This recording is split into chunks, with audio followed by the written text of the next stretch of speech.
Welcome to the Eat for Endurance podcast. My name is Claire Shorenstein, and I'm a board-certified sports dietitian and longtime endurance athlete. I provide virtual nutrition services through my private practice, Eat for Endurance, and I host this podcast because I love to share athletes' nutrition stories and also to team up with my dietitian colleagues to discuss a variety of important nutrition topics. So today, I have a really awesome episode for you. My fellow sports dietitian, Callie Roseland, joins me to discuss nutrition to support injury recovery. Callie works as a tactical performance dietitian, and she also has her own private practice, Fueling Upward LLC. I did an episode on nutrition during injury with another dietitian. I think it was about a year ago. That was episode 65, in case you want to go give that a listen. But since injury nutrition is such a popular topic, and actually was also a recently requested one by a listener, we're revisiting it today in greater depth. We briefly chat about injury prevention, and then we spend most of the episode talking about nutrition strategies to help you recover from a variety of different injuries, including concussions, soft tissue and bone injuries, and acute versus chronic and surgical versus non-surgical conditions. We also touch on dealing with the emotional stress of being injured and how this often can affect someone's nutrition, as well as nutrition while returning to exercise after injury. I hope you guys enjoy it, and as always, I love hearing from my listeners, so if you'd like to get in touch, please visit my website, eatforendurance.com, or shoot me an email at claire@eatforendurance.com. One more thing. If you happened to miss my last episode, I just wanted to give you a heads up that after nearly 5 years of hosting this podcast without any paid sponsors, I decided to bring in a sponsor for a few episodes and hope to bring in some others to support the countless hours of work that I put into this show that, of course, you guys get for free. But as with anything I do in client work or in social media, I would never advertise a brand or product that I don't personally or professionally support. So please know that I have rejected many sponsorship offers for products over the years because I would never, ever recommend them. I really appreciate your support as I make this change. And if you're a brand that enjoys this show and you want to collaborate, let me know. All right, please enjoy my episode with Callie Roseland, all about injury nutrition. Callie, welcome to the Eat for Endurance podcast. How's everything going today? Yeah, it's good. Thanks so much for having me. I'm excited to talk with you. Yeah, same. And before we go on, in case people are watching this and wondering why my hair is crazy and I'm wearing this off-shoulder sweatshirt, it's because I'm going to an 80s party for my kids' school after this. So I'm all flash danced out right now. You can't see the rest of my outfit. Got some hot pink leg warmers and leggings to go with this. So that's why I look like this, in case you're... I wish I had gotten the memo. I could have matched I know, you. Right? 80s theme podcast. It's all good. Anywho, yeah. Most of you guys are listening, not watching, so you won't know what the hell we're talking about. But anyways, I'm really excited for today's topic. We've covered injury nutrition on the pod before, but only in part and not as like in super depth as we will today. But before we dive into our topic today, I'd love to just hear a little bit of background on you as a dietitian and how you got into that space and as an athlete. Yeah. I'll kind of start. I think a biggest thing is I'm probably typical to a lot of sports dietitians where I grew up as an athlete, and it interested me in kind of going down a career path where I could serve athletes. But I'm a little unique when it comes to the sports nutrition, sports dietetics realm. So I originally started my undergrad as more of the exercise physiology route. I had planned actually to go on to medical school and go into orthopedics.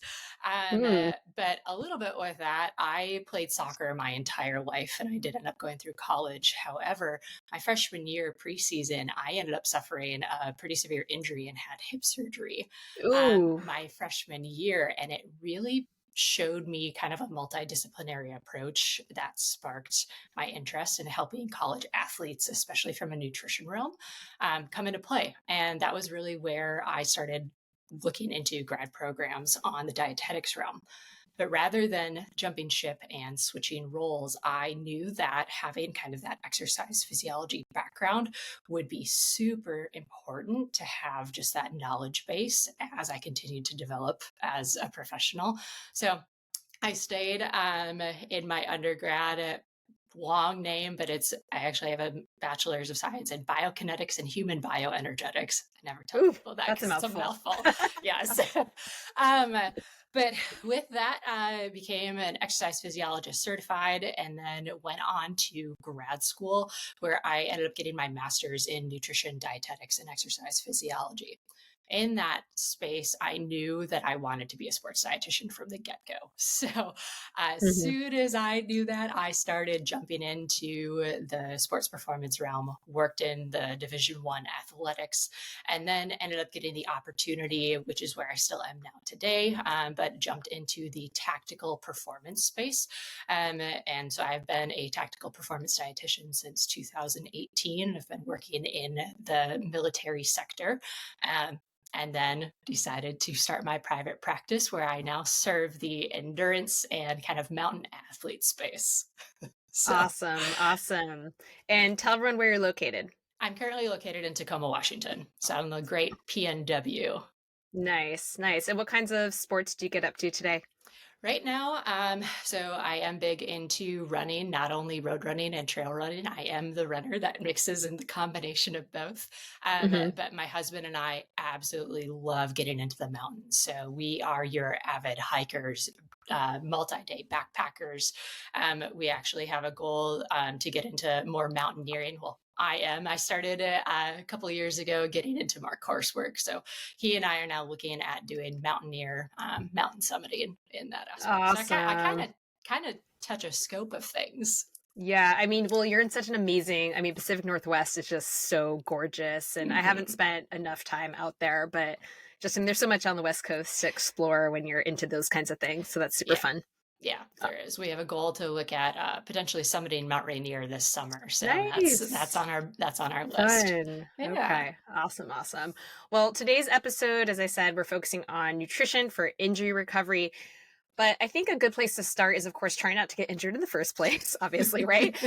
Now, of course, there are things that are beyond our control when it comes to injury, like if we fall or get into some kind of accident or whatever, I certainly have been there myself as a total, klutz. But there are things that we can control that impact our ability to stay healthy. And nutrition is, of course, one of those things. So I'd love for you to just, and we don't have to spend too much time on this, but maybe you can just walk us through the main things, like broad strokes, on what we want to keep an eye on, generally speaking, when it comes to preventing injury. Yeah, so I think you and I, and probably all the dietitians who will probably listen to this, we will yell it from the rooftop of we need to eat enough to support our body. Hmm. And I know that you've had other podcasts talking about, REDs and low energy Yeah. availability, and that is by and far number one factor. I kind of talk to athletes a lot of we need enough to eat, like just in general, does your body have enough calorie, enough energy to function as a human being? But then we need to look at the specific, well, are you getting the appropriate micronutrients, the vitamins and minerals to support all of those processes? But then I kind of get into the weeds on, well, are you digesting and absorbing those? It kind of goes into that bucket. Hmm. But I think just are you matching your energy intake with your energy output? And I think it can be in the realm of sometimes it's an intentional, we're not meeting our needs. But I run into a lot of athletes that I deal with that are, they just don't know what they don't know. And it can be really hard from a volume game to eat what they need to, or even just knowing, oh my goodness, I actually need to be eating how much? I've never been told that before because they're looking at online forms and don't know where to go.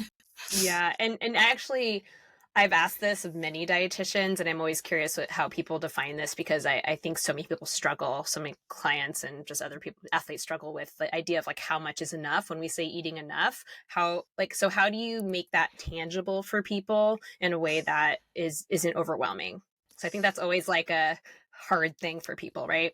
It is. So I really live and breathe by the aspect of meeting athletes where they are when I talk to them is I that's where the initial consult really comes in is I'm trying to Hmm. gather as much information and I'm seeking to understand what they bring to the table and then where can I kind of poke some holes. And I think when it comes to the eating enough, sometimes it is just looking at, well, are you skipping meals?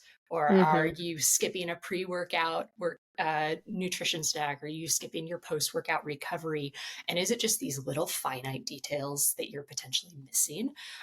Or is it we don't know what a performance plate looks like. And we think that we are eating quote unquote healthy because that's what we're kind of taught to do. But our plate portions are off to match our energy needs. So it's gathering that information and then kind of being able to either show them visually, and sometimes depending on the athlete, having, a couple day recall can be very important, but for others, that's not the place to go. So it really is that education of just, what does your day-to-day look like? Walk me through that and see where are the potential details we may be just falling through the cracks on.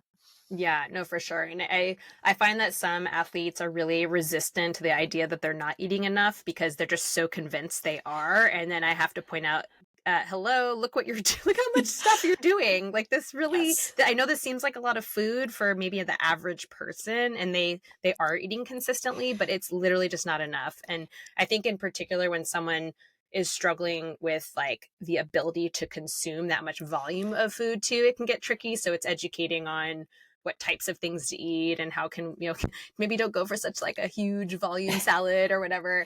Yeah. There are lots of ways. And actually I was literally about to post on Instagram. I didn't have time, but just because I've had so many clients just being trapped like in their, because I work with a lot of recreational athletes leading, busy lives. I Yep. also am a recreational athlete with a busy life. And just like being, just scheduling conflicts and just things getting in the way, not planning and preparing can just get you Yes. in these holes, even though you have the best of intentions. Like Yeah. if it just keeps happening again and again, like then that's a real problem, so it's really Yeah. just, I think, educating also on like planning and preparing and all that jazz. It is kind of like I always say, like failing to plan is planning to fail, and Yeah, trying to find those that's a good things, one. right? So feel free to steal that. But I think Yes. another thing when it comes to it too, I really like to look at the other signs and symptoms of what may be, like, are we eating enough? Is it like, so check in with our fatigue, our sleep, our stress management, because we all know how that whole bucket comes together. And I think sometimes rather than focusing on just how much are you eating or how much are you not eating, I want to look at, well, your fatigue, like you're just drained, you're in the tank, and Yeah, how can we fix that, and kind of bringing it back around into that conversation. absolutely. Yep. You hit all 3 points that I Yeah. would go to. All right. So let's dive into nutrition for injury recovery now. And let's start with the 10,000-foot view. So we're going to go through all kinds of different scenarios of injury. And I'm wondering, are there any common themes, strategies when it comes to nutrition with these various types of injuries that we're going to talk about that you commonly see among your clients, just kind of before we dive into each one? Yeah. And it's different where it really doesn't vary too much from our foundations of performance Mm-hmm. nutrition, but I think Mm-hmm. it's how we approach the conversation and the spin that we put onto it of how is that serving you in this space. So it's looking at, are you, once again, eating enough? Then Yeah. the big thing is looking at, the population of, are we eating enough protein? I think that being able to look at protein when it comes to certain injuries that I know we're going to talk through, especially if we are mobilized or immobilized, and looking at that lean muscle mass and ligament or tendon health. Definitely looking at fiber. So, big proponent on making sure that our gut health is appropriate to support the immune response, support our recovery. Make sure that if we are decreasing our activity, that we're also not having GI issues pop up with it. And then definitely focusing on hydration to get nutrient availability to places that it needs to go, removing of those metabolic waste products, and then just feeling better. It's that dehydrated fog that I see so many injured athletes fall into, because they're not active. So they're not drinking as much as they normally would. And it Mm-hmm. just tanks without them realizing it. Yeah. And what about carbs? Because I think what I see most often is people are like, well, I'm not as active, so I don't really need to eat carbs anymore. I'm like, yeah, you do. Yes, you see people, and there's a time and place for that too, depending on the Mm-hmm. injury and depending Yeah, on where you are in your injury phase. exactly. But I think we automatically see, I'm no longer active. I don't want to gain weight. And that's the Mm-hmm. first thought that people think of. And Yep. they just pull back and cut drastically. And carbs are actually muscle sparing, and we need that to support our body as we recover through that. So that is definitely an education piece that I know a lot of dietitians focus on when it comes to the injured athlete and their optimized recovery. Yeah, and what I always point out too is, obviously it depends on the person and the injury, but like if I'm working with a runner who can't run but they can bike or go on the elliptical or whatever it is, and suddenly they're just like doing that nonstop, and it's like, oh, actually you're putting in hours and hours of activity, you're not actually that inactive. So it really depends on the situation, and people just always equate like, oh, but I'm not doing my sport so I don't need as much. Well, it's like, well, you're still doing a sport, so it's like kind of like off season, right? People get all, into something else, but yeah, totally. It is. Yeah. And one of the things we discussed offline was the importance of this multidisciplinary approach to injury recovery and supporting injury recovery from a more holistic lens. Can you expand upon this a bit for my audience? Yeah, absolutely. So to not go too much into my background, but where I really come from in the performance nutrition space is I am a sports dietitian on this multidisciplinary team. So I work very, very closely with, your physical therapists, your athletic trainers, your strength and conditioning coaches. I have a cognitive performance specialist on my Oh, team. cool. And then I work really close with just our actual medical doctors. And that crosstalk is something in your elevated performance space we see, but then when you and I step out, we look into our active population and our recreational athletes and even our elite athletes who are, especially in the endurance realm, they're kind of the one man solo team. I have seen, and this is something where I really want to step into that space and try to bridge that gap of one, discussing multidisciplinary approach, because nutrition is a huge piece to the puzzle, but so are all of these other avenues. And I think where I see it right now, if someone gets injured, they are looking mostly at that physical therapist. If I were to say anything else, I love my PTs. I crosstalk with them all the time, but just doing physical therapy and missing these other modalities can be a hindrance on how fast and how strong an athlete returns to performance and have like a healthy return to performance. Because then I can also see where athletes maybe only focus on one area, they get back and then they're injured again a couple months later because they didn't approach it from that multidisciplinary approach. Yeah, absolutely. And that, I mean, same goes for like REDS recovery, or really anything. Like, I mean, I have a client right now who has like all this severe GI stuff. She really needs a GI consult. Her PCP wouldn't give her a referral. It's ridiculous. I don't know. Perfect. And it's just like, what? So now I'm writing a referral. I'm trying to get, I mean, it's everything's so like when you're just a recreational athlete out in the world, it's hard enough to get like the healthcare you need, and you're advocating for yourself, just like being like, hey, no, you need to test my ferritin and stuff like that. Yes. And then getting people to like actually talk to one another is just like next level. So yeah, it's really hard. You have to be the one piecing all these people together, and it really falls, unfortunately, on the person that's being treated, which shouldn't be the case. So I also in my work try to like, I'm talking to the therapist, and I'm talking to the PT, and I'm talking to the coach, but yeah, it's a lot. Yeah. And I think it's important, as dietitians, we can absolutely help bridge that gap. And I think in the online space, there's a lot of crosstalk that we can have behind the scenes, right? But I think that there's another space where all of your performance professionals could really start advocating, and it's knowing the right questions to ask, knowing that there are other disciplines that can be involved. And I think that's educating the athlete to also help advocate for themselves, because I know like I've suffered a couple different injuries myself, and being the one to bounce from individual to individual within the healthcare system, it's exhausting. So for someone who doesn't necessarily know the right questions to ask or even what to be looking for, I think that that's a really big opportunity for the performance professionals in the injured athlete space to really elevate the health of their athlete. I mean, maybe this is a good place to start. And like, let's say, okay, I'm an athlete and I get injured. So I think the first place people think to go would be sports med doc or PCP or whatever. and PT, as you say. But like, if you're the injured athlete, what are the questions asked? What are the first steps? What should you be doing to really take care of yourself? And of course, we have to acknowledge that not everyone has like the resources and money for all this, which is very unfortunate that all Yep. this is covered by insurance and everything. Yep. So we have to acknowledge that piece. But that aside for a minute. I know, it's a whole can of worms. I know, it's so hard. Yeah, so maybe we can kind of explore that for a second before we dive into all the nutrition strategies. Yeah, and so once again, I absolutely acknowledge what you brought up too, and that is a whole different topic that we can really dive into. Yep. And so I think it's Yay, understanding healthcare system in the U.S. Oh my God, yes. So horrible. I think it's so then. Once again, my role is looking at, well, what does the athlete have access to? So if you are an injured athlete, those questions, what I would be looking for, so it's especially when you are working with your sports med doc, of knowing who do you have the opportunity to get referred out to.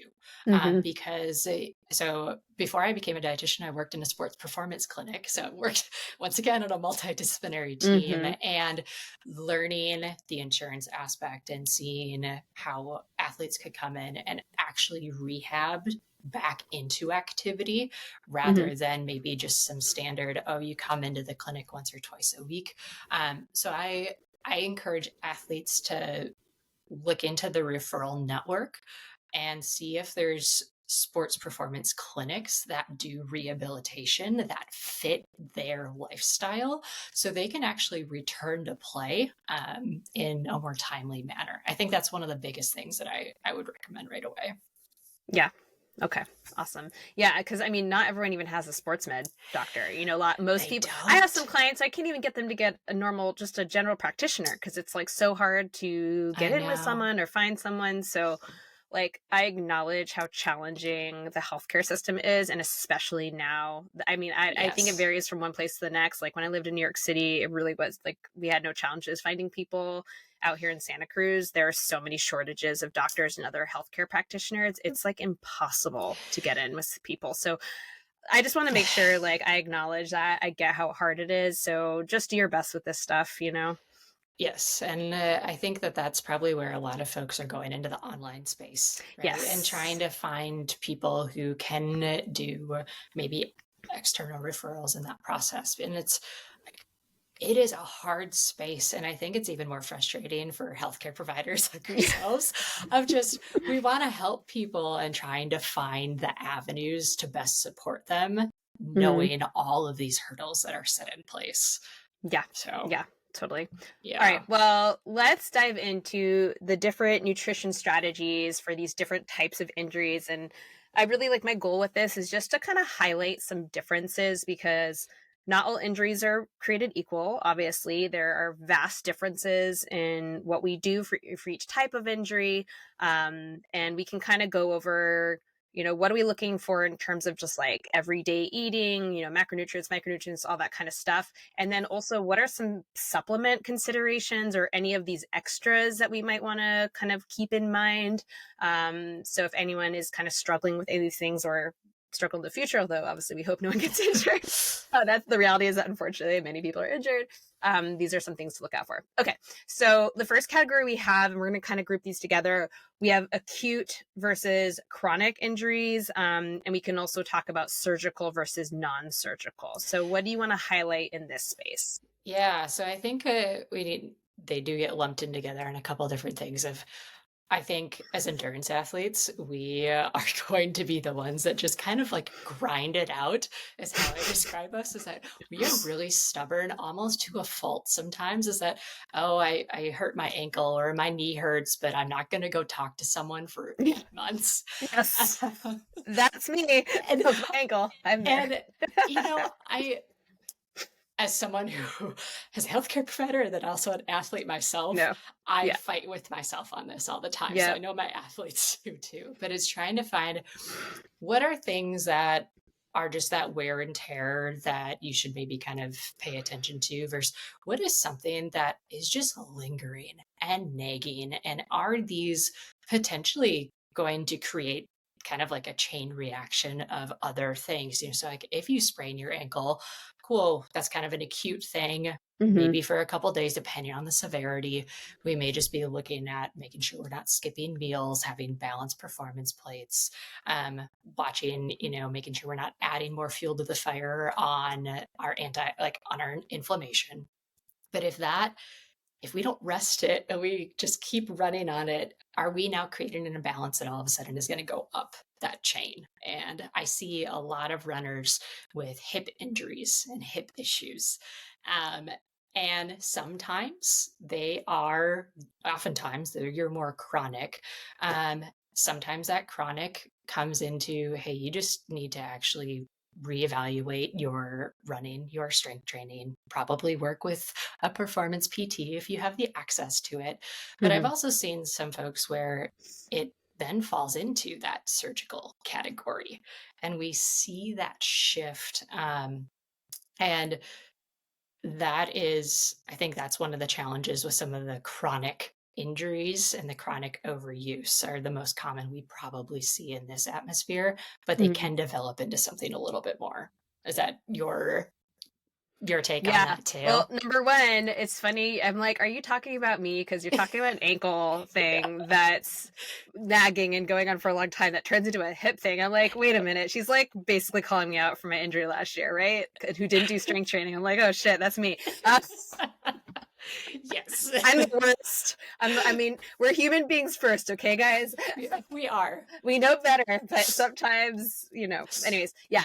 Yeah, no, for sure. And I mean, I think part of this discussion will feed into like the various types, like, is it Yeah. bone, is it soft tissue? And we'll talk about kind of some of the nutrition strategies there. But yeah, absolutely. When we're talking more about like an acute thing versus a chronic situation, obviously with an acute thing, it's resting. It's, as we were talking about, like not pulling back on nutrition is important, even in like Yeah. this acute setting. It really doesn't take very long to create this huge energy deficit that can impact your health and your performance. So I think that's the most common thing people do is, oh, I'll just take a rest day, but then I don't need to eat as much. So really remembering to stay on top of that stuff and really like supporting your body and nourishing your body, and that is going to help you heal. So it's really remembering that and not letting the, oh gosh, but I'm going to gain weight thing kind of lead the discussion or the Yeah. decision, really. Yeah, and something that I have definitely found beneficial in my practice when I'm working with athletes is talking about inflammation. Because I think Mm, in the online space, there is so much nutrition information, yes. misinformation, and Hmm. we see inflammation and automatically think bad. And when we actually look into an acute injury, inflammation is a natural healing process. We actually want that inflammation to occur because that's how our body's going to heal itself. Hmm. It is in the chronic stage where we necessarily don't want that inflammation to keep on like occurring and happening over and over again. But when we look at the acute phase, we actually need more energy to support that inflammatory response. And so when we see athletes, I see this all the time, is someone gets injured, automatically cut back calories because they're taking rest days, and you already have this inflammation going on. And in reality, you're actually prolonging that inflammation Hmm. because you're not having the adequate nutrients, the adequate energy, adequate vitamins and minerals to come in and help facilitate that regeneration, that growth, and then actually the resolution of that inflammation. And that's where an acute injury could potentially turn into a chronic injury over time. So I really just like to educate athletes on kind of the understanding of where you might be at in that inflammatory phase. And sometimes that helps a little bit more resonate on where they need to be with their nutrition.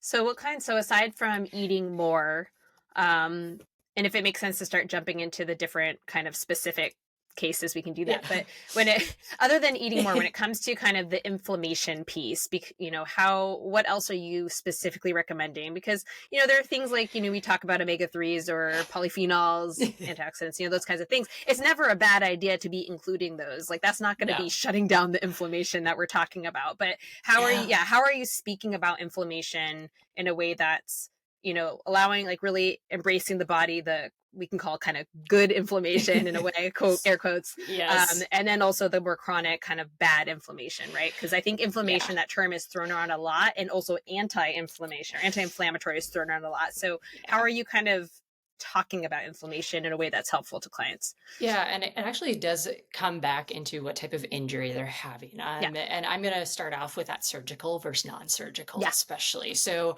your surgical, and I think most of us could probably look at, with your typical endurance athletes, you're most oftentimes seeing your bone stress injuries, your ankle injuries, your hip injuries. In the endurance athlete space that I'm also working at in mountain athletes, I see your ACLs, your shoulder separations, some back stuff. And that's where we can get into that surgical or non-surgical. And I look at your inflammatory process can last a couple days to a couple weeks. And the severity of that injury is really where I bring that piece together. So if I have someone who just sprained an ankle, we're looking at that acute inflammation for probably just a couple days. But if I'm looking at an ACL, for example, it could be you have acute inflammation right at that tear, but then it may be a couple weeks before you go into surgery. And then we have another inflammatory response that occurs afterwards. So I look at really dialing in on their diet. And this is where nutrition supplements can come into play. And I think sometimes it, once again, is meeting athletes where they are. I'm a food first, but not always food only dietitian. And I am pretty sure that you are too. Yes. And sometimes it's almost like extending an olive branch of, hey, we're going to talk about some supplements to potentially support that inflammatory process. And it almost gets that buy-in with that athlete while you continue to look at total calories and intake. Yeah. And of course, like, when it comes to surgery, we're thinking protein. It's total. It's enough total calories. Yes. We want carbs for the protein spare. We want to increase protein because obviously your body's healing and all of that. And then in terms of the supplements, what are the things that you're most frequently using? So kind of some common ones across the board. And this is where you look into the literature on it of probably your omega-3s, potentially vitamin D, your creatine monohydrate. And then depending on their needs, we could be looking at a full-blown a multivitamin. There are some actually pre and post-op surgical kind of like composition products that kind of do multiple, kill 2 birds, 3 birds, 4 birds with 1 stone. So we're looking at some of those foundations, but it really depends on the individual. Sometimes we need more. Sometimes we're tying in a magnesium. Sometimes we're tying in that vitamin K. Sometimes there are a lot of the individual nutrients that are highly focused depending on the injury. But I would say really common ones are probably going to be your omegas, your vitamin D, your creatine, and then kind of veer off from there. Are you doing collagen at all? So I forgot to mention collagen. I am to an extent. There's so many in there. I know there are lots. Yeah. So when it comes to the literature on that, I think that the collagen it's still in that gray area. We're starting to see more literature in support of that. But then it's looking at what's the dose, what's the timing, what population is it at? And I like to call collagen kind of like the no harm, no foul supplement. Yes. In a way of like, it's like they won't hurt you. Yeah. Like as long as you're, third party certified, you're doing all the other right things. Yes. But especially when it comes into that soft tissue and the ligament, muscle, tendon, like I do recommend it. And it based on cost. So like supplement burden is a big thing I talk to athletes about. And it's not only cost, but it's access, and then it's, are you actually going to take it? Like, you have Mm-hmm. some athletes that are just terrible about taking things. And I'm like, Are you even taking are it you? accurately? Like, like Yes. when are you taking the collagen? Is it the protocol that's supported by research, or are you just throwing it in Yeah. randomly at random times, Yes. Or I'm taking the 5 grams with my coffee in the morning Yes, and calling it yes, good. And for those yes. of you listening, that is not the way that we are recommending you take collagen to support your joint health. It might be Big, adequate for skin and beauty, but yes. I Yes, think it's but like what 2 grams. It's like 2 grams of three. I forget. It's like a very small amount for skin they've yeah, shown, but yeah, not for joint health. not Oh, not for yeah. joint health. Well, Yeah. why don't we start diving in? Let's start with soft tissue then. So soft tissue is muscle, ligament, and tendon tears and other Yes. injuries. So, I know there's going to be a lot of overlap when There discussing these things, but there when we're will looking at be. a soft tissue injury, yeah, what's kind of the nutrition approach here? Yeah, so we're really going to kind of be doing the circle. I think we've covered some and we're going to be Yes, bouncing I know. back. That's okay. That's okay. So, when it comes to the soft tissue, like, and if it's a surgical or non-surgical, so when you Mm-hmm. are potentially doing surgery and then you're also immobilized, my Mm, number one concern is actually making sure that you're maintaining lean muscle mass as yeah. much as you can. And that is going to be involved with eating enough calories to support a higher metabolic demand as your body is Mm-hmm. repairing itself, eating enough protein, absolutely, to help with that regenerative process. And then we are looking at modifying inflammation. So when it comes to the current literature on injuries, the RDA for protein is really, really low, as Mm-hmm. we know. And then for just your day-to-day athlete, we need more protein than what's typically recommended. But when it comes to your injured athletes, especially when it comes to preserving that lean muscle mass, we might actually be going a gram per pound or more in a certain time frame on supporting that muscle health. But that's in conjunction with total calories. Um, Mm-hmm. and if athletes are missing that protein piece, that is where I am then definitely considering a protein powder or a collagen peptide that comes into play. Now, other things, absolutely looking at, once again, the inflammatory process. So your polyphenols, your antioxidants. But other things that I'm looking at from a nutrition standpoint is supporting your blood flow. And I think this is something athletes may not consider all the time, but our one, absolutely, hydration is mostly just to maintain our body temperature, but we are transporting nutrients to and from different parts of our body via our blood. So, making sure that we are adequately hydrated to, especially for, like, let's say that we have a ligament or tendon tear down in our down in our ankle, for example, getting adequate blood flow. If someone is struggling with poor circulation and high inflammation, how is that blood flow now going down to that area, getting nutrients to that site, and then also helping with that removal process of metabolic waste? And do you utilize, I was going to ask you, do you utilize dietary nitrates and the support of that from a more I- holistic injury Yeah. aspect? Yeah. So I don't recommend the supplements so much because I Okay. find that's kind of, well, I mean, I actually haven't had like a ton of injured athletes recently, like post Okay. surgery or anything like that. But dietary, like in terms of like, yes, getting your beets and your leafy greens, like all those things, Yeah. yes, 100%. Yeah. But yeah, the beetroot juice and all that stuff, that's not something I typically am recommending very often in my Yeah. population, at least. Yeah. And They have bigger fish to fry. Let me tell you. That is like let's actually get you like eating some carbs first, well, please. and that's where it comes down to who you're working with and having it Yes, tailored 100%. to the athlete so much of, Yeah.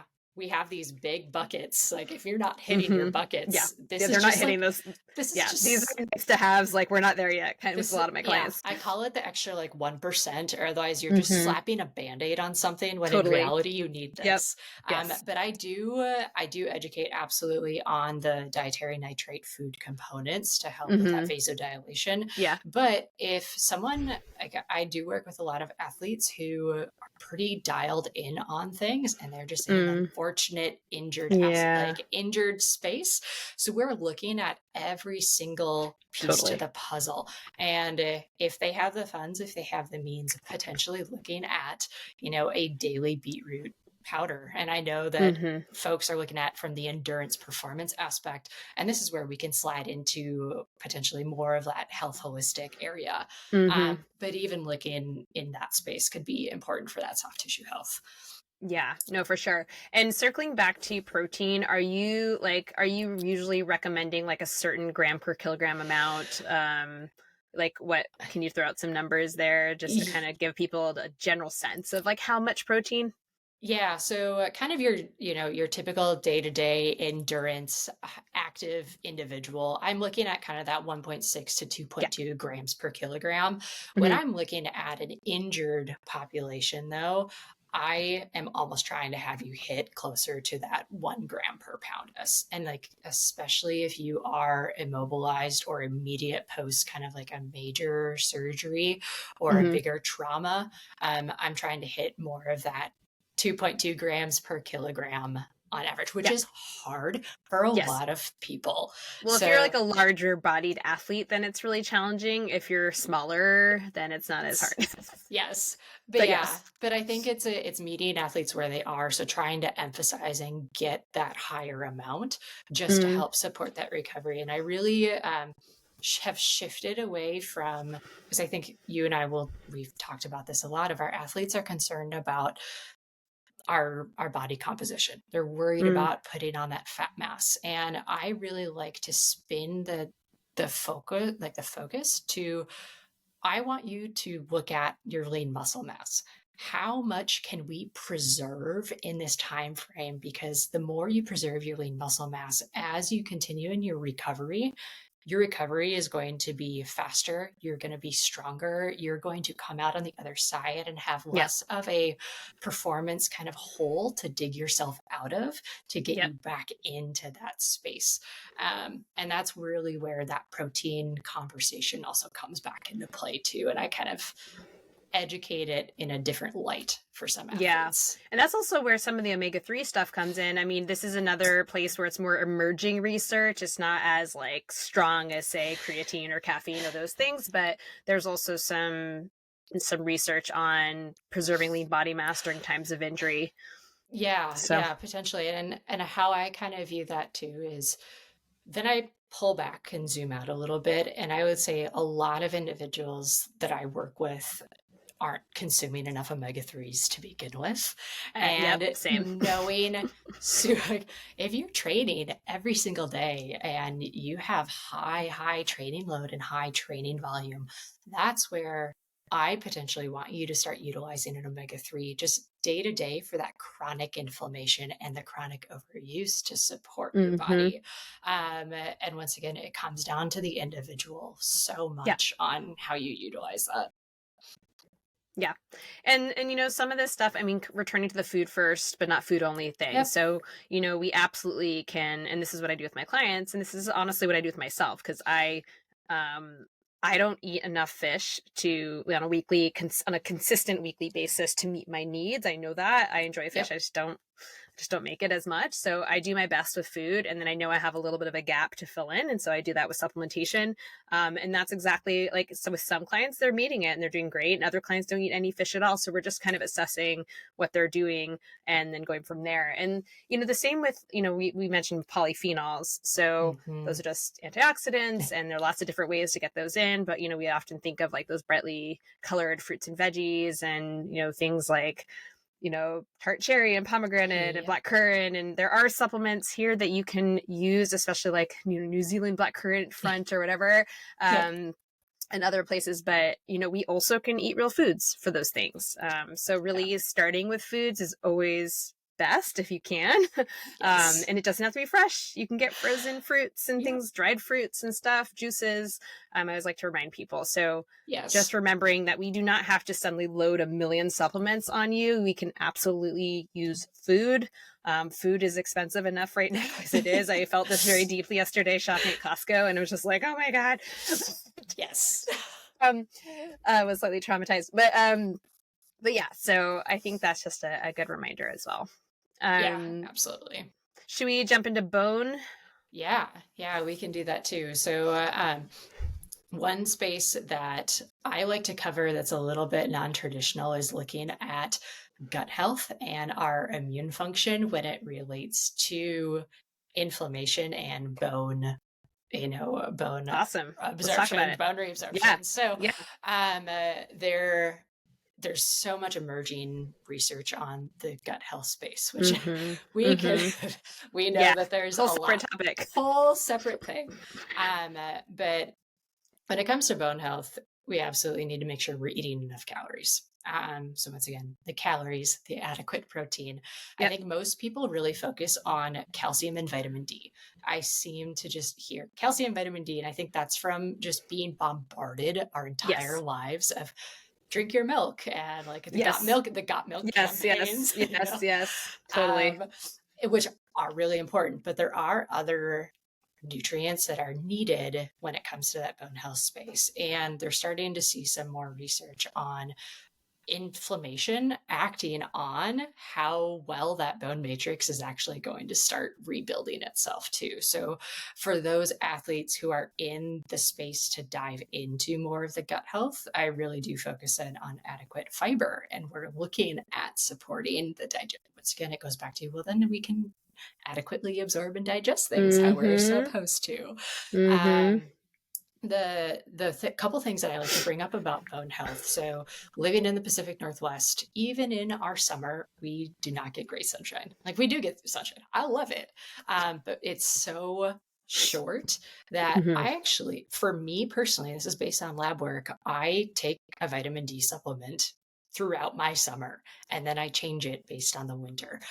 So, for those of you, I think as a preventative or like just a regular thing, this is something any athlete, when you're in an injured space, we're so focused on the injury recovery. And I like to shift gears of what are things that we can focus on that you can still do. And I think addressing your foundations, addressing lab work, if you have access to it, once again, can be important. But your vitamin D, your calcium, not just taking a high dose calcium pill, because it's actually going to be more important to space out your calcium throughout your day. Can we get whole foods over a supplement in general? And then are we are we adequate in our diet on our magnesium, on our vitamin K, which we know is highly, highly involved with our gut and, our large intestine and the microbiome that sits in there. So it can go into then more of your fermented foods, your kimchi, your sauerkraut, tie in Greek yogurt. I actually love Greek yogurt if you can handle it, because you kind of get this big encompassed kind of check the box on all of those things when it Mm-hmm. comes Mm-hmm. to the bone health. Yeah, no, absolutely. Or kefir, that's another Yes. favorite of mine. So Yes. easy to just like drink that. Yeah.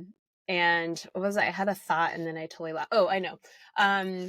Let's talk about, can we talk calcium supplementation for a minute versus getting Yes. calcium from real foods, and the recommendation where like they find out they have a bone injury, like stress fracture, stress reaction, whatever, and they immediately are put on calcium, vitamin D supplementation.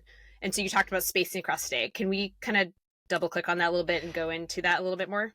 Yeah, so just when you look at the literature, we want higher dose calcium through like in a day, but I think the mistake that I see a lot of athletes take is we just take this giant singular calcium pill Mm-hmm. and think we're checking a box, when in reality we kind of have an internal threshold of how much our body will absorb calcium at one point, and I believe it's around a max of 500 or 600 milligrams at one point. So we kind of want to space that out. And that, once again, is where food may actually be more important, because guess what?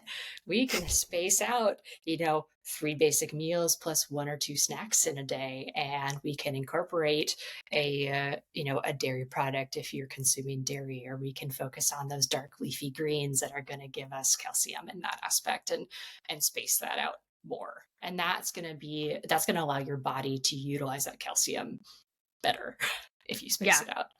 Yeah. And calcium isn't something that we're typically having people supplement unless they're in an injured state or with, bone disease and stuff like that.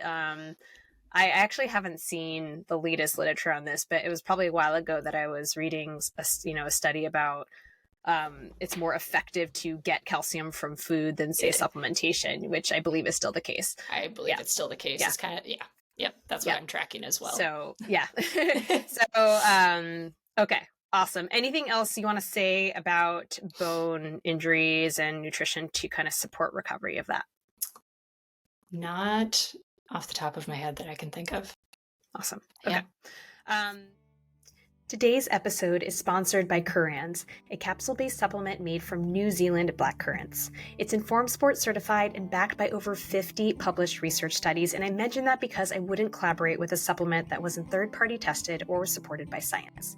Currants helps the body to cope with the physical stress of training with 3 times faster recovery and half the muscle soreness. This is a huge benefit when you're training most days, and especially if you're preparing for an endurance event. One of my ultra runner clients recently sampled the product while ramping up his training volume and told me he felt a lot less sore while using it. And my husband also tried some free samples before and during his ultra and felt way better than expected during the 2 days after his race. Another potential benefit to taking Currants is that it can help prevent GI issues while training and racing in the heat. Obviously, there are so many different factors at play when it comes to the gut during exercise, but a recent study came out showing that Currants help to prevent GI distress among runners in hot conditions. We must always prioritize nutrition, sleep, and stress management, among other things, when it comes to improving both health and performance. But I do think certain athletes would benefit from this polyphenol-rich supplement. Plus, studies have not shown any negative side effects of taking it, and Currants is so confident in their product that you'll get your money back if you don't experience the recovery benefits after taking it. Use code E for Endurance to get 20% off your first pack of capsules. That's E, not EAT. And you can also visit the show notes for more info. All right, back to the episode. The next one we have is concussions. Yeah. So that one, maybe it's not seen as frequently in the endurance space, but hey, you could fall and hit your head. you see that, whatever. I was just gonna say, so in the typical endurance space, I know some of the athletes that are probably listening to this are like, I run on a road or I'm just running on a trail. I'm probably not going to have a concussion in my day. Yes, acknowledge that. But when you start diving into other smaller sectors of the endurance athlete space, you do have your triathletes. There could be a hard bike crash where you are having a concussion, or you could just out be doing something else and happen to get a concussion. Hopefully not. But other spaces, and this is where I speak to more of the population that I'm serving of like your mountain athletes, especially in, like rock climbing and mountaineering and those. But concussions are a hard space to be in, just because it is such an emerging area of literature and it's hard to find the literature for it. So when it comes to concussions, and this is a huge passion for mine, not only from the population that I serve in my full-time job, but as an athlete myself, I've had a couple serious concussions as well. So knowing this actually, like, it was a big area of nutrition that I was like, oh, I'm going to blend some of these worlds together. When we have a bone injury or we tear our ACL or we hurt our ankle, or like maybe we break a wrist, we see an actual injury, or we have to see how we change our gait or how we approach something, where in a concussion, it's not something we see. And I think that can be a hard space for athletes to kind of identify with. But when we get a concussion, we don't realize our brain is really metabolically active. So we actually uptick our caloric needs very, very high within those first couple of days. And depending on the severity, even the couple of weeks into a concussion. So now we get, and this is something that we actually missed I'm going to circle back of just when we get injured, a decrease in activity, are we now taking NSAIDs or are we getting nauseous from antibiotics post-surgery? Are we, and I especially see this in the concussion space of our appetite in those athletes just declines, and they're sleeping all the time because your body's trying to heal itself. So now we're playing with fire of all of these different components that are drastically decreasing calories when you actually have a higher energy need. So a challenge that I see with this, and this is where being able to work with someone who knows how to help, if like smoothies can be one of your best friends when it comes to concussions, because liquid calories go down easier. And I also, for like your post-surgery athletes as well, if you are knocked out on pain meds and antibiotics and you just feel blah, you don't want to eat. No one wants to eat when you don't feel good, but your body craves that and your body needs it. Some other things when it comes to concussions, this is actually more literature falling into the severity. So there's different severities of concussion. TBI, they actually are different.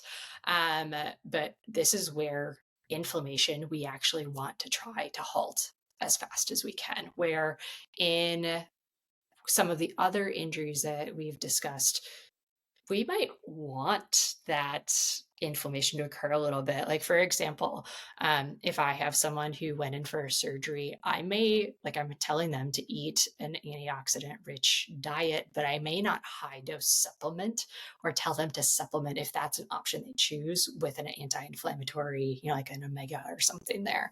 But when it comes to the concussion, it's a different ball game because we want to kind of decrease that neuroinflammation that's going on.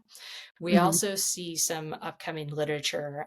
So we have, for those listening in, our vagus nerve is a lovely part of our central nervous system that innervates all the way from our brainstem down into our abdominal area. So in our concussion folks, we get this hyperactivity, hypermetabolic state that also now is impacting our GI tract. And there's some potential research showing microbiome changes within 24 hours and slowed motility. And we think of that adding to the mess of, I don't feel good, I'm not hungry, I'm bloated, I don't want to eat, on top of now are all of a sudden you having GI issues because you're constipated because you're not moving things through. Not helped by not eating. Yes. So it's a vicious cycle. It's a vicious cycle, right? So, and this is where I am really passionate about talking with a multidisciplinary team of just making sure that you're sleeping, make sure we're not drinking alcohol if any of you guys potentially lead to that when you're decreased activity, because now I'm restful and stress is a thing. But I definitely look at where is your vitamin D status? So vitamin D absolutely is playing a factor in neuroinflammation and just that inflammatory response. We are seeing kind of some higher dose omegas. And once again, this is a time and place where I actually do support more appropriate supplementation while combating with food. I think there's a time and place where sometimes the supplement is actually warranted. I know we've talked a lot about that. I really want folks to know that it is a food first always, but there is a time and place. So focusing on that, once again, creatine monohydrate is just every time in the literature just coming out with more and more backing to support things. And creatine even potentially may support the recovery of concussions when it comes to a loading phase.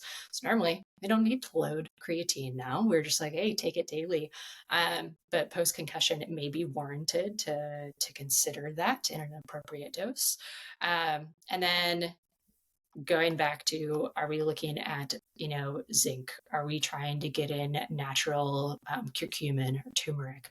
Our antioxidants, so those polyphenols, the flavonoids, those sorts of things to support that inflammation Are those things you're supplementing, or are you relying on foods I'm mostly? relying on foods Okay. mostly. It's typically, if I am supplementing, it's probably going to be like your vitamin D, your creatine, and your fish oil. Got it. Most often, everything else, I'm 100% trying to hit food first. Yeah. And, like adequate fiber to definitely support the gut. So we're looking at the prebiotic fiber and the probiotics. Mm-hmm. There's more literature coming out of kind of those individual things, but I personally am not comfortable enough saying all of this we're going to support. Yeah. And it goes back to that burden. So it's really educating of how do we get that from food on every single one of these things. Yeah. No, I feel like smoothies are just your friend in pretty much every situation. I mean, it just comes back to smoothies, and especially because smoothies are so versatile. You can really just throw so many different things in there. And it's funny. So my mom, who's in her, mid late 70s and recently got a hip replacement, and the clinic she goes to, I mean, it's just like a factory. I mean, people are just like, I forget, I think this guy does like 20 of them a day. I mean, it's just like nuts, right? Gosh. Like really like in and out super fast. Like, this is all this guy does, just, all the joints, and people like come back and they have like both shoulders and both knees and both hips. And, anyways, not necessarily sports related, just for anyone. But, but of course, my mom forwards me this email where it's like, oh, should I get this? And it's like their nutrition package. And it's like, take these shakes for two a day for 2 weeks before and 2 weeks after. And then the night before surgery, take this. And I was looking at the ingredients. I'm like, first of all, I'm like, Mom, I can recreate this using the unflavored whey protein I use and some soy milk and a banana to make it palatable without all the crap in it. Yes. And then the night before, I'll just give you some of my Tailwind. Like, it's literally just sugar.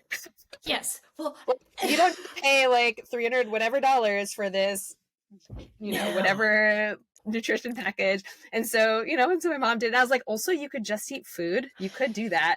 But I was like, but she's not great about protein, so we got her on this stuff, and it worked well.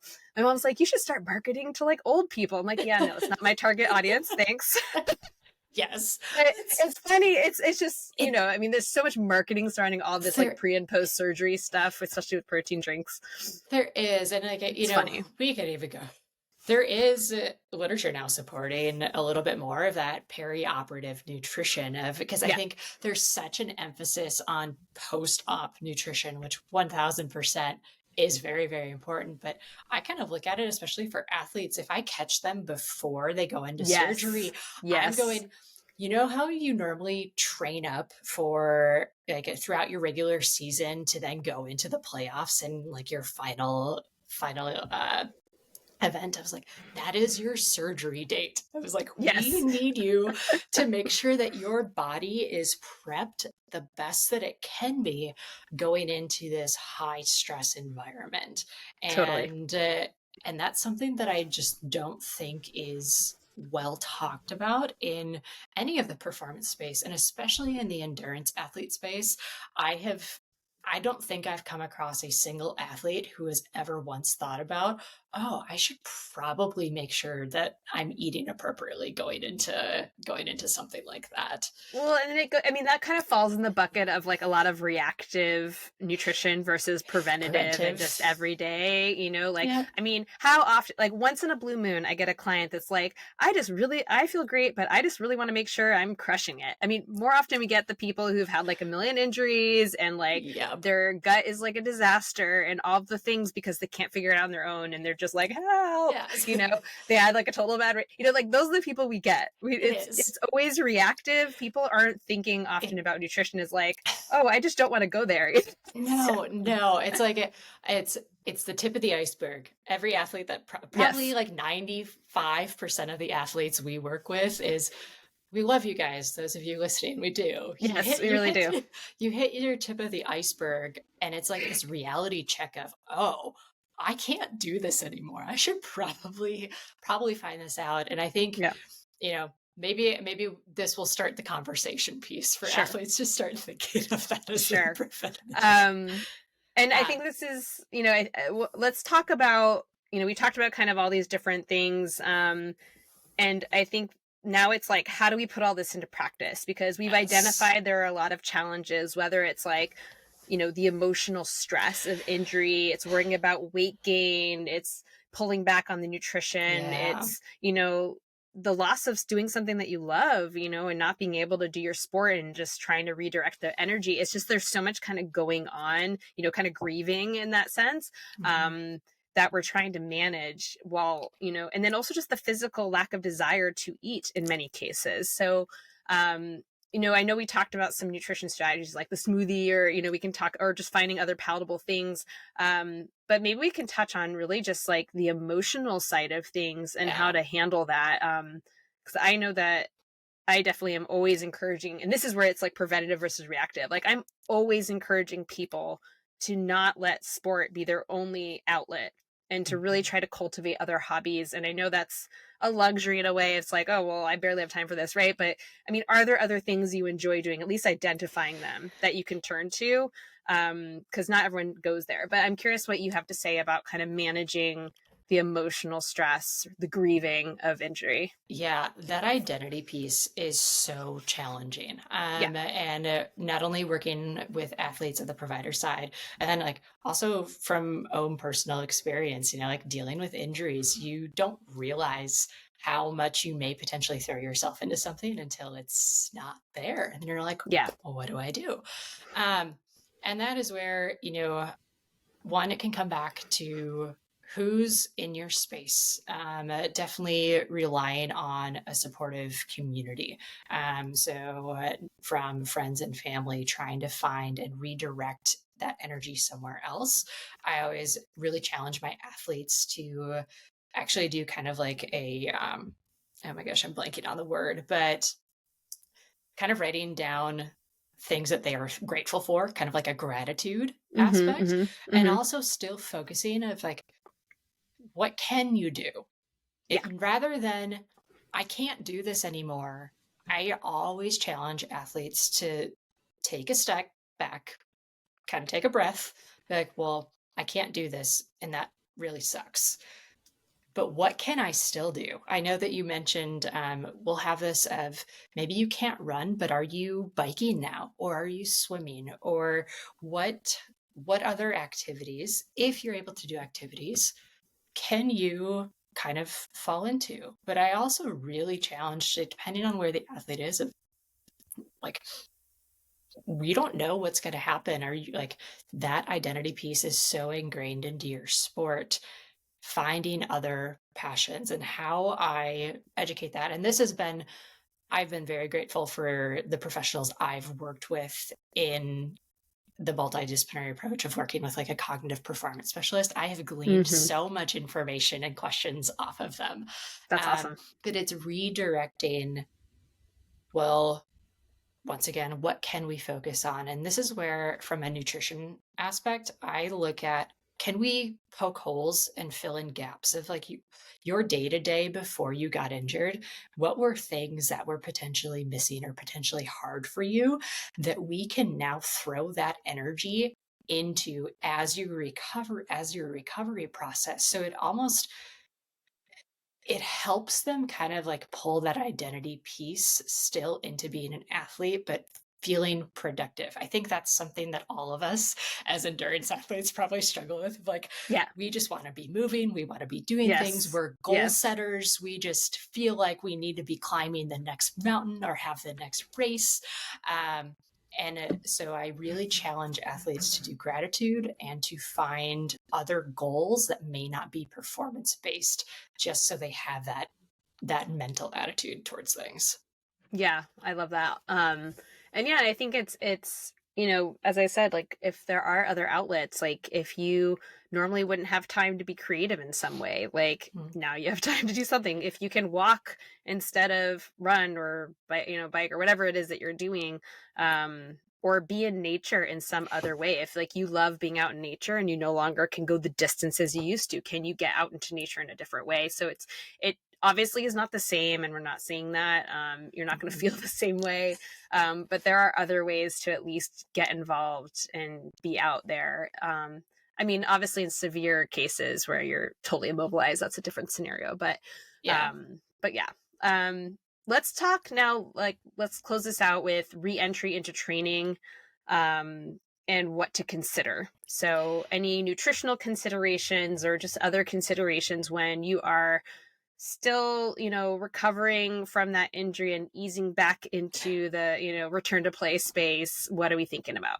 Yeah, so a couple things, especially for endurance, because it always oftentimes comes back to that bone health, right? And so Hmm. whether you are in a walking boot or you actually were in a cast, I see this time and time again where an athlete is a couple days out and they just go run.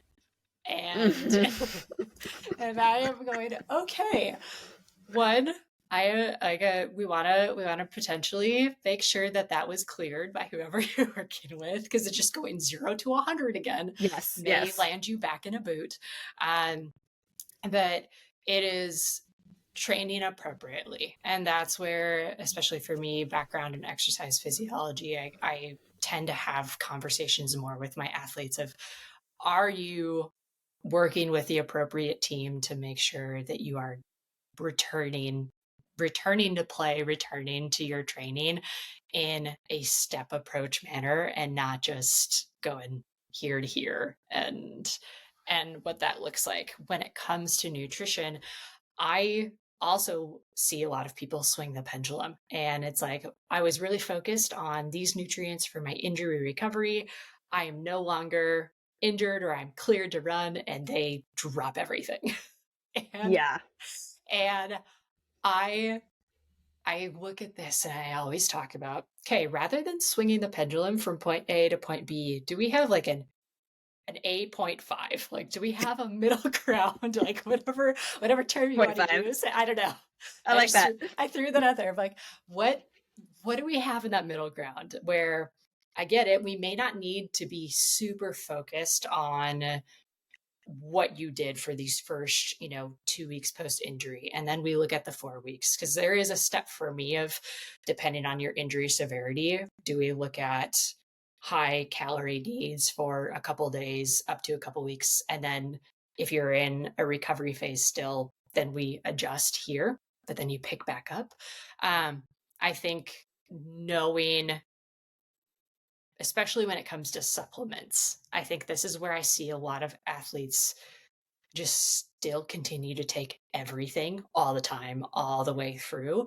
And that might not be necessary if we can dial back and then make sure that you're eating enough to support your training as you come back out of that injury. Awesome. Thank you. Thank you. Is there anything else you think we didn't cover, should cover about injury, nutrition, and all that jazz? I'm trying to think, because there's so much, like, we could go into nitty I gritty and know. honestly talk about one of these in an hour-long podcast. I know. So I think we really did like the big umbrella overview. Yeah. Probably one of the other things that I'm just realizing I forgot to mention back in everything is, what within the inflammation category is also nerve health and just Mm, pain management. That's yes. typically where I see some challenges when it comes to injury recovery, is actually pain management. And we see athletes popping Advil or Motrin like candy.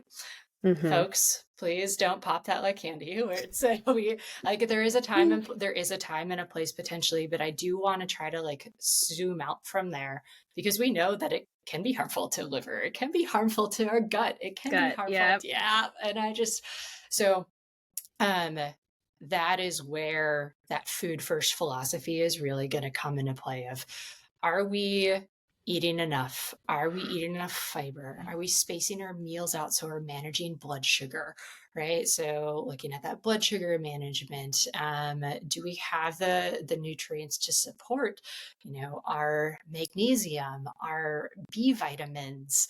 How are all of those in our day-to-day focusing? So I think for the athletes concerned about pain, um, knowing food can absolutely help offset or decrease pain in that acute phase. It's just knowing the right things. And I think the biggest thing that I would tell folks is, actually my number one thing is, are we eating enough meals spaced out, like trying to have a meal or a snack every 3 to 4 hours? So we're getting the energy. Are each of those meals and snacks having a wide variety of color? And we're not just eating the same 3 vegetables every single time that we're having it on our plate. And with that, appropriate healthy fats to then balance blood sugar. because that blood sugar can then be a cascade when it comes into that nerve health and inflammation conversation. Awesome. Well, Yeah. thank you so much, Callie. It was super helpful. And to anyone who's listened to this, who's frustrated and injured and it's just like, oh my God, this sucks. First of all, I think we can both say we feel you. We've been there. It sucks. Yes. And also there's light at the end of the tunnel eventually. I mean, There obviously is. it's different from everybody, but just stick with it, do your best, take care of your body. Don't start restricting. That is not going to help you. I promise it's not going to help you. And hopefully what we covered today is helpful. Let's do my quick bites questions and then we'll wrap things up. What is your favorite pre-workout meal or snack? I have lately been crushing Rice Krispie bars. Ooh, what do you put in there? Honestly, just the regular, like traditional ones? The traditional OG. I actually did a poll on my Instagram story a couple of weeks ago because everyone's seen me. I was like cruising through and my husband was making fun of me because I was making a pan a week and going through all of these. And I was amazing. I was like, they're delicious and they sit well with me and they fuel my lifts or my runs or perfect. I guess so. Yeah, Rice Krispies. Love it. Love it. What about after workout? This one, I knew this was coming, but I actually vary. So I am the afternoon workout person because of my work schedule. And so I actually get to go straight into dinner 95% of the time. Oh, that's easy. So that's it's an easy thing, but that means that I don't have a post-workout meal or snack that's a staple. So that's okay. It's all good. It's convenient. Yes. What is the most interesting food you've ever tried? Oh, man. I know I've had a lot of things. Oh, there was one time I'm trying to think. I actually don't know. Nothing is saying good. I don't know. You can say pass, phone a friend. This is when I was studying abroad, we got the opportunity to try dry roasted crickets. That was unique. I do not incorporate that into my diet now, but yeah, I'm not a big insect fan personally either. Biggest cooking catastrophe if you've ever had one? I actually haven't. Probably the worst is if we decide to sear a steak on a cast iron skillet and forget about the smoke point, and that just sets off the smoke alarms in the house. But thankfully, knock on wood, I have not had any major cooking disasters in my life. Good. Well, if you come back on the show and it happens, and you can yes, I'll let you know. How do you like your eggs cooked? Over medium. What is your favorite beverage? Probably going to say coffee or kombucha. One of those two. I'm a big coffee snob, especially being in the PNW. I like my coffee. I know, it's good. Of course you are. Yes. What are your comfort foods? Oatmeal chocolate chip cookies are one of my all-time favorite things, and we pretty much have them in the house nonstop, like in the freezer, ready to go at all times. Yeah, love it. And what's your favorite ice cream flavor? I will say I'm not a huge ice cream person, but if I were, it is a specific brand. If any of you guys have the opportunity to eat the Tillamook Monster Cookie ice cream that you can get, that is probably my go-to if I were to have it. I've had that brand before. It's good. Yeah, I haven't had that flavor though. I'll have to try it. Yep. So, and top 3 items of gear that are most essential to your active lifestyle. Oh gosh, I do so many things. Definitely would say a hiking backpack, like a solid day pack, more than anything. I would say that. I would say trail running shoes, because I can run, I can hike, and I can do all the things. And then honestly, just good lifting shoes, because I am that person that runs, lifts, and climbs all the mountains. So I'm kind of the all-over athlete. I'd say those 3. Awesome. Yeah. I know I'm not supposed to do this, but whenever I lift, which to be fair is not consistently, I do it barefoot. Honestly, so Honestly, that's not a bad thing. Like we have a Lifting shoes. I'm like, I don't have those. no, we have a home gym, and they're Hmm. open like half the time. That's what I'm doing. I make fun of my Okay, husband. He that makes me walks, feel better. yeah, he runs around. He'll listen to this at some point and probably yell at me for this, but he wears Crocs, and then we'll ditch his shoes and sometimes train in there too. So not sport mode though. Yeah, totally. Oh my goodness. Well, Yes. Callie, where can everyone find you online if they want to give you a follow or get in touch? Yeah, so two different places. One, you can find me. My website is fuelingupward.com. But otherwise, I'm on Instagram, so you can see fueling.upward.rd. I am always happy to chat with folks in the DMs. I actually chat with a lot of providers. So whether you are Oh, listening nice. as an athlete or as a provider, honestly, I just love connecting with other folks and seeing how I can help you. And if I'm not the best fit for you, that is why I connect with other folks. So I know that I'm able to refer out. So yeah, always feel free to drop in there and just say, hey. And you're virtual, right? I am all virtual. Yep. If you're in the Okay. Tacoma area, you'll see that I am doing some group classes with some running clubs and kind of some gyms throughout the area. So you may say hi to me in person, but yeah, pretty much everything that I do is 100% virtual. Awesome. So, Well, thanks so yeah. much, Callie. It is so nice to meet you. I know we've been trying to connect for a little while, so I'm glad we were able to finally make this happen. Yeah, same. Thanks for having me on. It was great chatting with you. Yeah, and hope everyone stays healthy. And if you don't, well, now you got some info. Perfect. Have a good one. Bye. Bye.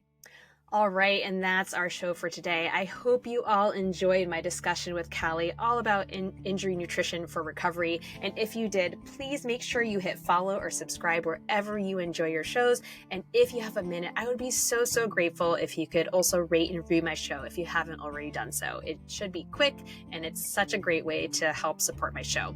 If you're able to support the show financially, I do have a Patreon page. I'd love to see you over there. Patreon members get some really great perks, including free merch, huge discounts on my digital downloads, and so much more. Thank you guys so much for your support. Please feel free to email me with any feedback or topic requests. You know the drill. Claire at eatforendurance.com. I'd really love to hear from you. Thank you so much for being here, and I'll see you all next time.